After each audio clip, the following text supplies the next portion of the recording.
Oui, Madame la maire, chers collègues, donc vous nous demandez de prendre acte de ce marché de maîtrise d'œuvre concernant le futur centre aqualudique de Villejean. Donc, ce projet dont nous avons pu apprécier les visuels offre un aspect séduisant, plutôt simple et fonctionnel, tout en étant adapté aux exigences environnementales actuelles et qui s'intègre favorablement dans le secteur du parc du Berry et de Villejean.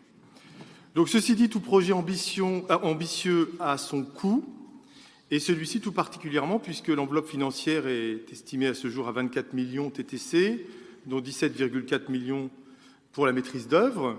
C'est un investissement majeur de cette mandature, on l'avait déjà dit, comparable d'ailleurs d'un point de vue financier au projet de découvrement et de réaménagement des quais de Vilaine, à la différence que dans ce cas-là, la quasi-totalité du coût financier sera pris en charge par la métropole, ce qui ne sera pas le cas ici.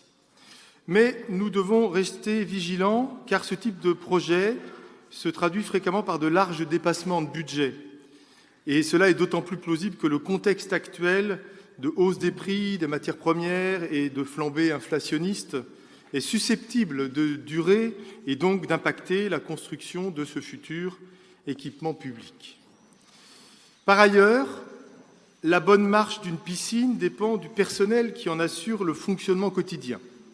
Or, à ce propos, on ne peut pas ignorer le fait que depuis 12 mois, une partie des agents de la ville mène une grève qui impacte les piscines, comme celle de Villejean, mais aussi les médiathèques, comme le Nouvel Antipode, et d'autres équipements, comme les champs libres. Je ne reviendrai pas sur les causes multiples du conflit dont la presse locale de Rennes, quotidienne et mensuelle, s'est faite l'écho depuis un an et sur lesquels nous avons déjà échangé au sein de ce Conseil.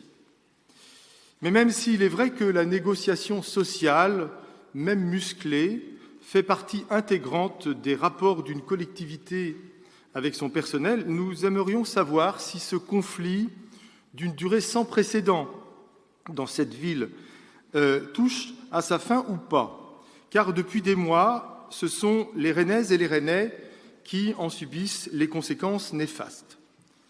L'attente est forte, car certains établissements comme les piscines et les musées vont être plus particulièrement prisés en cette période estivale qui s'amorce.